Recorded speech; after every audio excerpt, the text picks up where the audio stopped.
101 years ago, almost to the day, 2 students were graduated from the Academy. This class of 1959 numbered 434. After more than a century of growth, the Academy remains almost unique in an age of community-financed and municipally controlled schools, a privately endowed educational institution. It continues to expand along the lines laid down by its founders to provide, in the words of the Reverend John P. Gulliver, for all classes in the community, an education adequate to all the demands of their future occupations.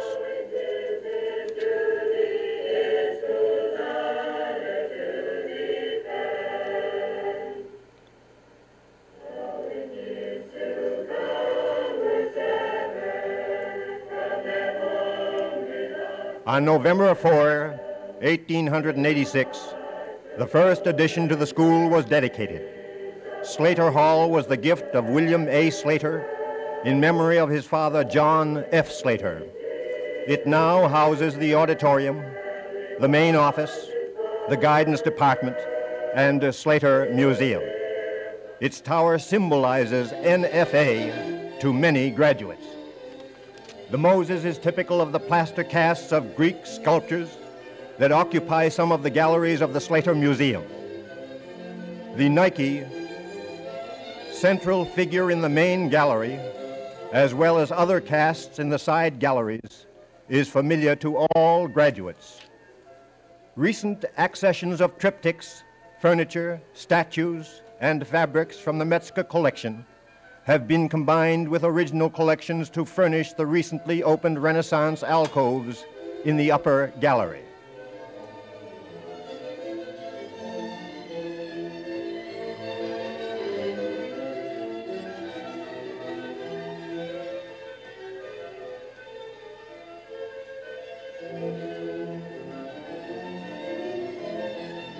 The casts of the Della Robbia reliefs and the altar-like setting of the triptychs are characteristic of the period.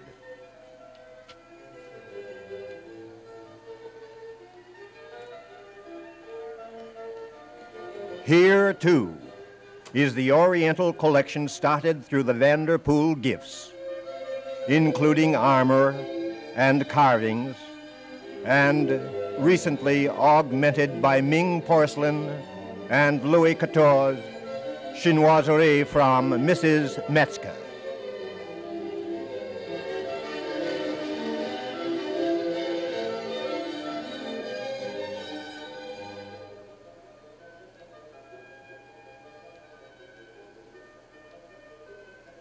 This carved and lacquered lotus and the lacquered chests are part of the Vanderpool collection.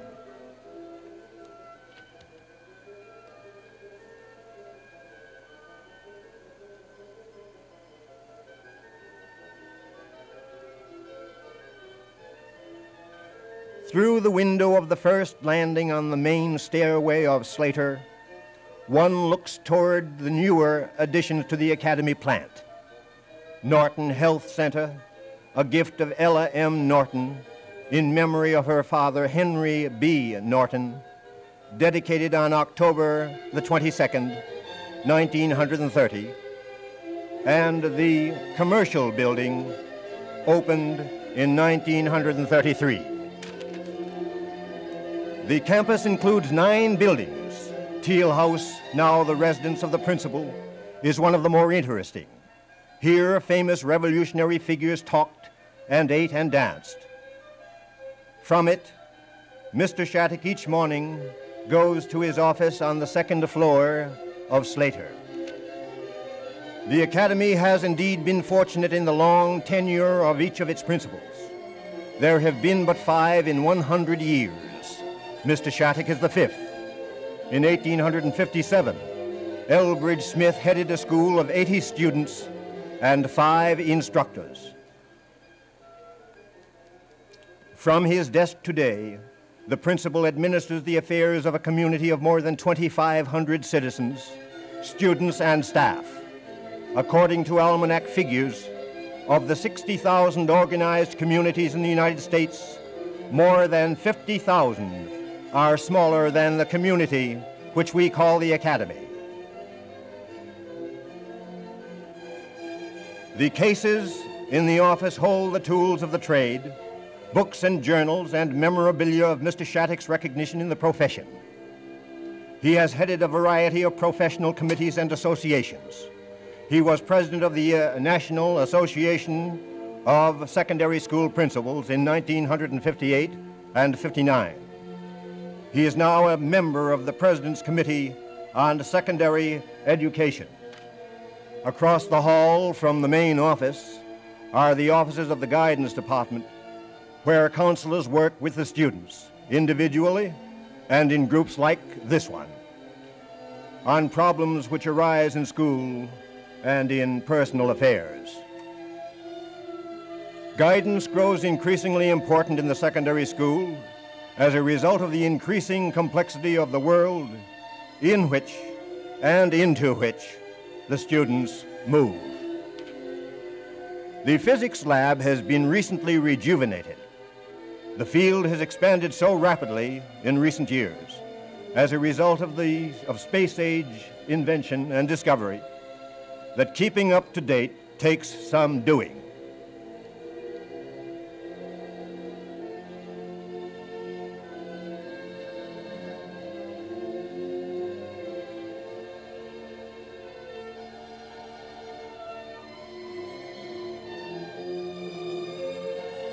Here, the instructor demonstrates the working of electronics equipment.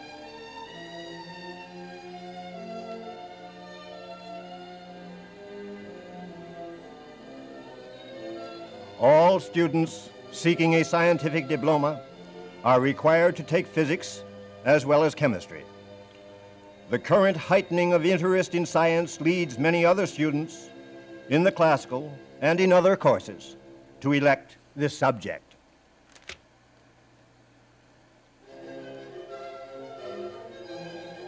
In the physiology lab, cats, rather than electronics, are the subject of study.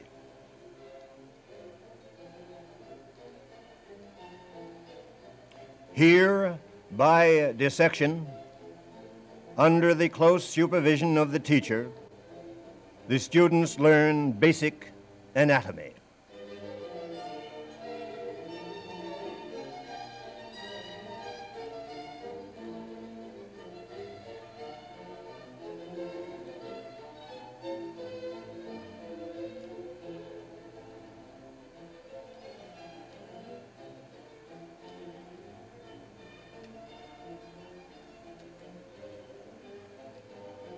In this course, as well as in several others in science and in liberal arts preparation, students may earn advanced standing in college. Here, an algebra class considers its daily problems. It is interesting to note, in view of the recent hue and cry over a lack of mathematics and of science in our secondary schools, that 4 1/2 credits of math have always been required at the Academy in the scientific course, 3 in the classical, and 2 in the industrial arts course and in the general courses. Here, second-year students record verse readings and prepared comments on their understanding of the verse. English courses naturally aim at clear and attractive use of the language, both written and oral.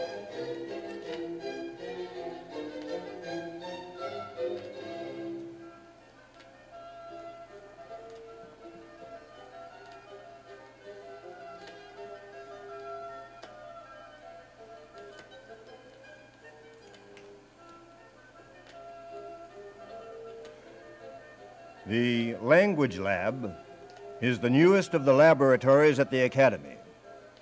Here the students, in groups and individually, make use of microphones, records, tapes, all the ingenuity of electronics engineers to improve their oral facility with foreign languages.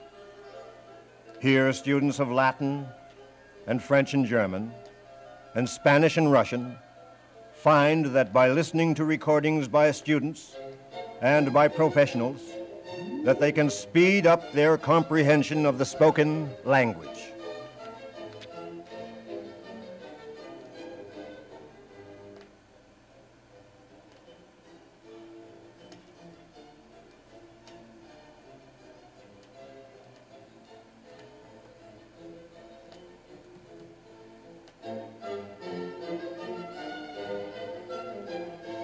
The chem lab, like the physics lab, has been recently refurbished.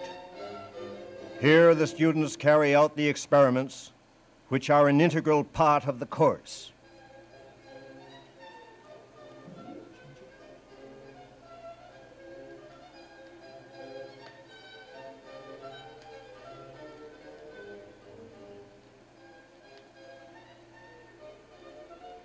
What student of high school chemistry can ever forget the all-important lab sheets? Here the students get the data to put on those sheets.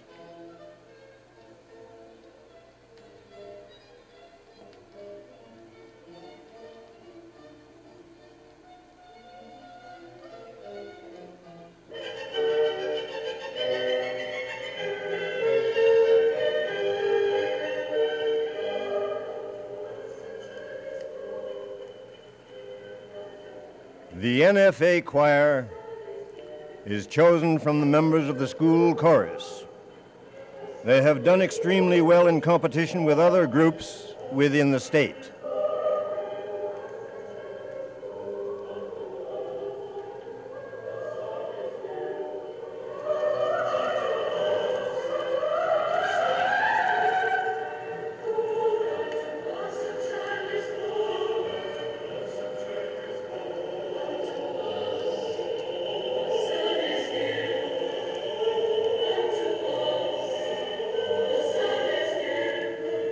To wear the red choir robe is the ambition of many of the young vocalists of the school.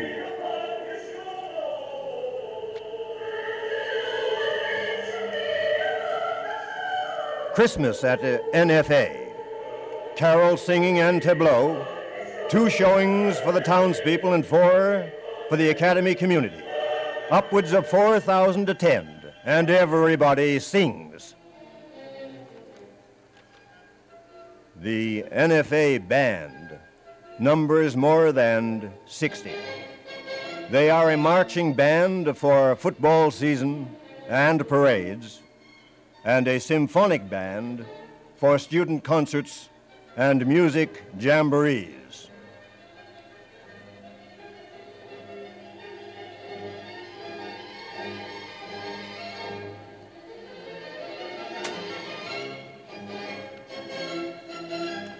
The music department at the Academy is expanding rapidly. Approximately 450 students participate in 12 classes of vocal and instrumental music.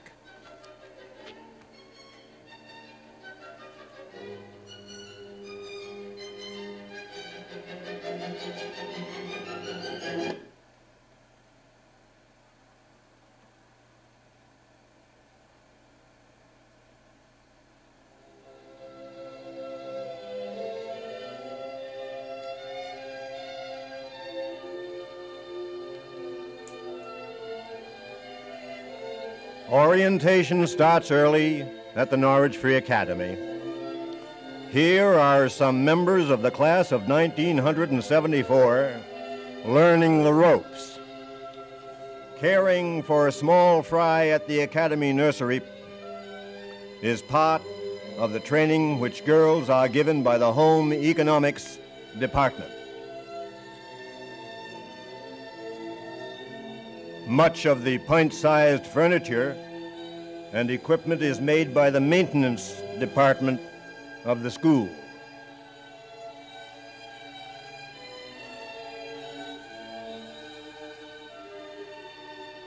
Senior students in the course work in a fully equipped apartment on the top floor of the Home Economics Building.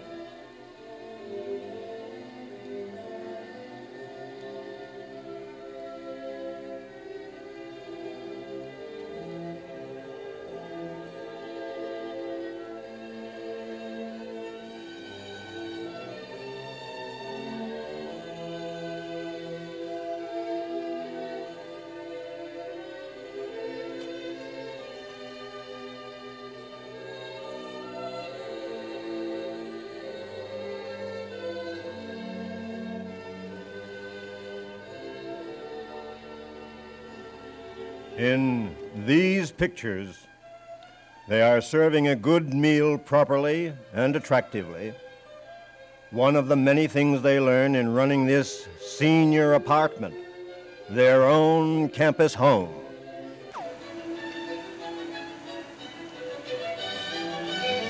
The expansion of the commercial department, which prompted the erection of their building in 1933, has continued. Students who take a commercial diploma have been for a long time in great demand by the business establishments in the area. The department teaches typing to many other students, however, aware that ability to type with some speed and some accuracy is now considered standard equipment for the college-bound student.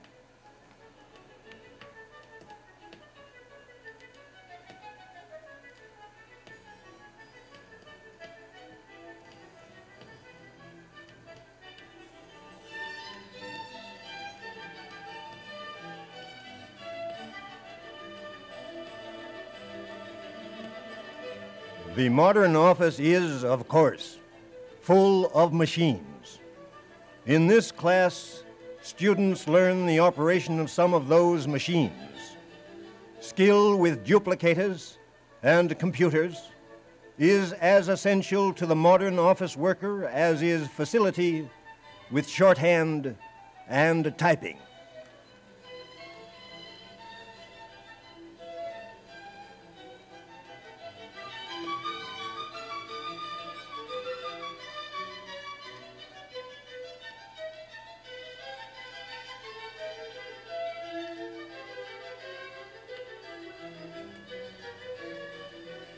Here, the instructor dictates and the prospective secretaries work at getting it down into the notebooks.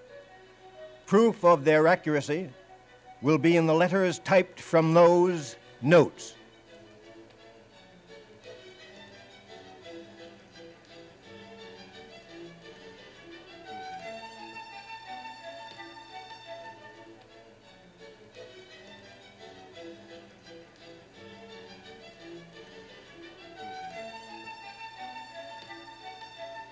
The machine shop is now housed in a new addition to the manual training building.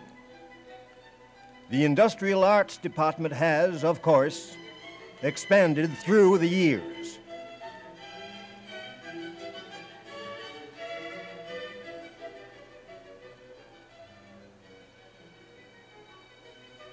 In this shop, the boys learn the machinist's skills on modern equipment.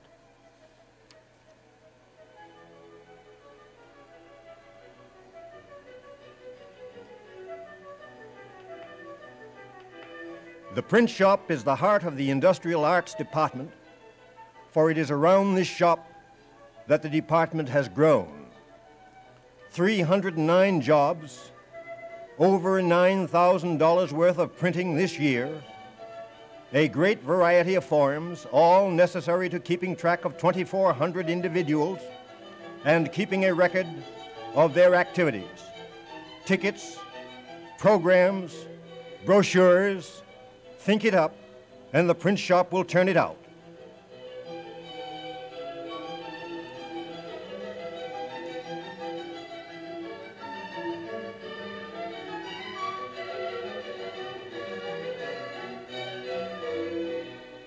On the press here, the red and white, the school paper.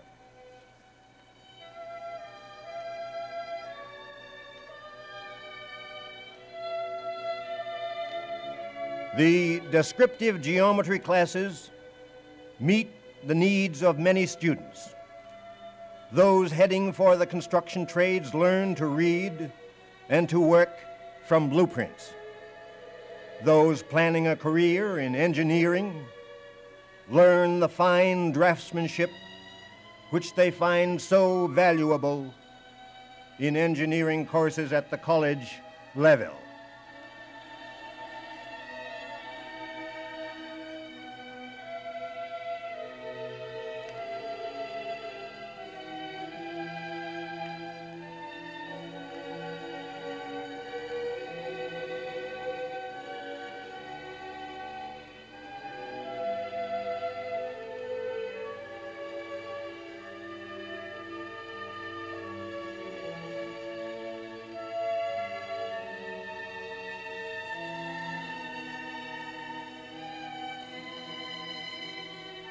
As do the other shops, the woodworking shop provides training for several goals: the skill with tools, the knowledge of materials, and the careful workmanship learned here stand many a boy in good stead, whether he becomes a master carpenter or merely a do-it-yourself hobbyist.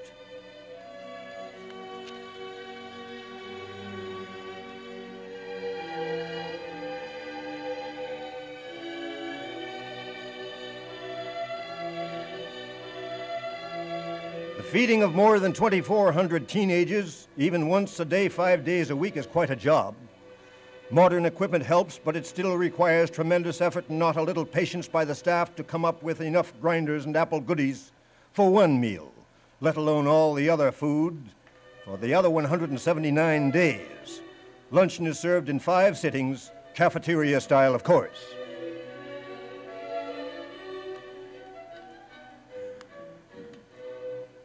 The Agriculture Department serves one of the needs of the Academy as a regional school.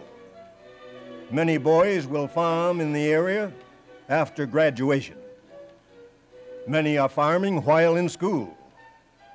Here, they are following one of the projects which demonstrate the practical application of the theories in the books.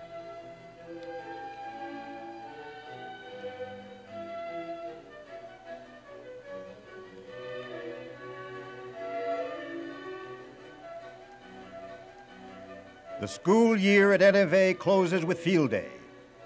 The seniors spend all morning at their class day program.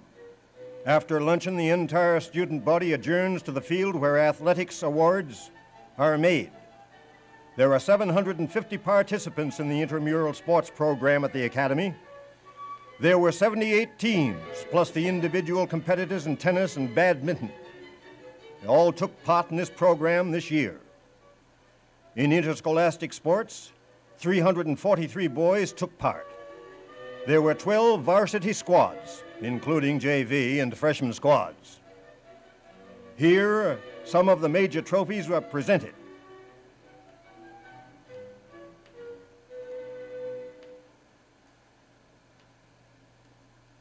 The climactic event is the rope pull between the senior and upper middle boys. The losing team is well doused by the courtesy, of course, of our neighbors, the firemen.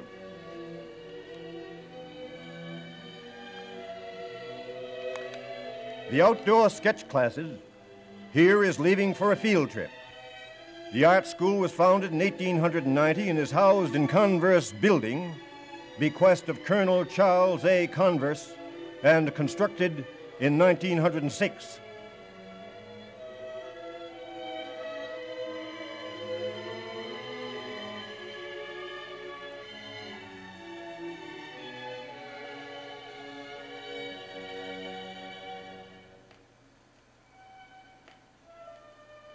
This particular class is sketching in Mediterranean Lane.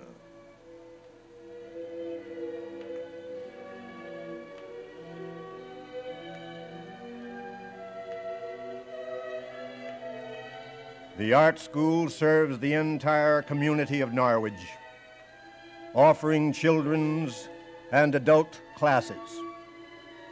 Each year, students of the art school win national recognition, and many go on to do advanced work in the professional field. In the past 40 years, 80 students have won scholarships.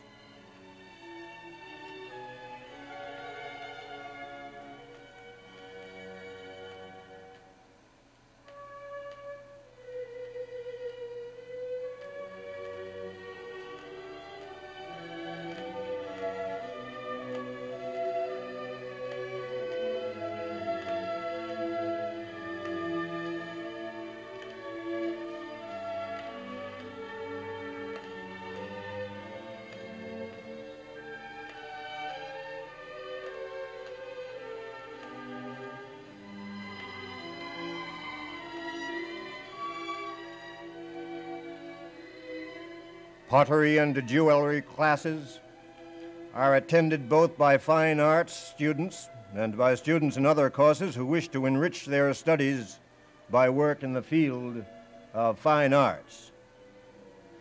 The beginners in pottery use the coil method. Advanced students work on the wheel.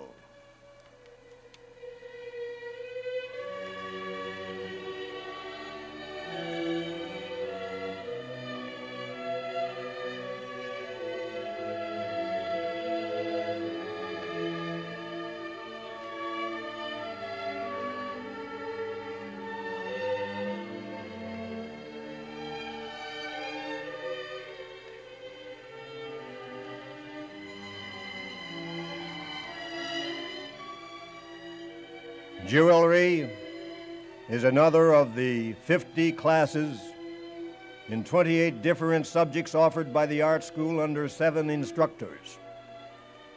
To earn a fine arts diploma, a student must study a minimum of 12 academic subjects and 6 art subjects and must maintain an average grade of 80.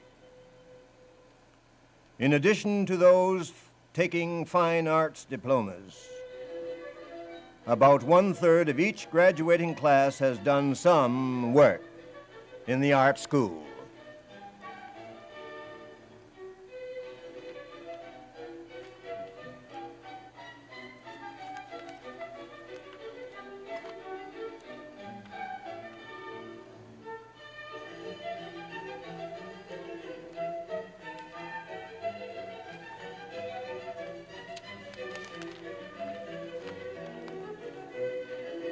The work of the art school, encompassing as it does such a broad field, so many levels, here a portrait class, sketches from a live model, is indeed still, as its founders stated, designed to promote the general advantage of the community.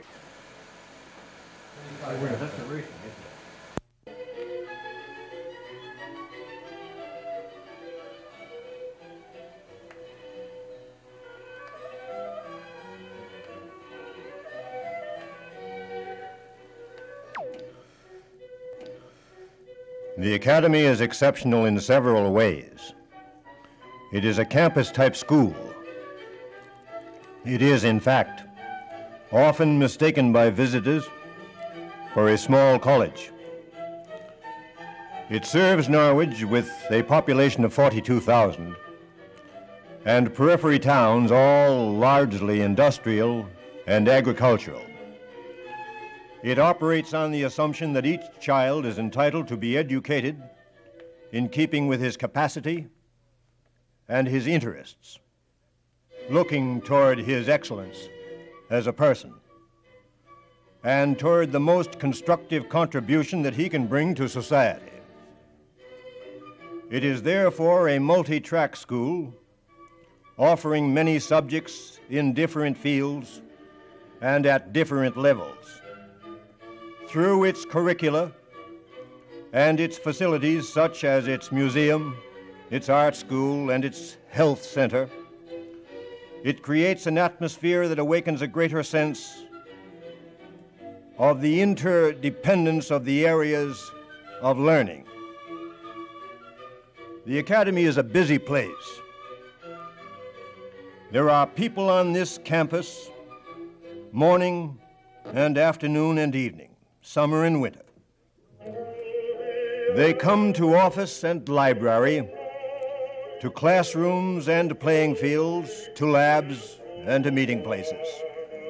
All this is simply the implementation of the century-old conviction that through experience, through work in which he can be happy, each student can widen his viewpoint, can broaden his horizon, and deepen his understanding. For this, the Academy exists. Toward this ideal, the Academy will continue to work.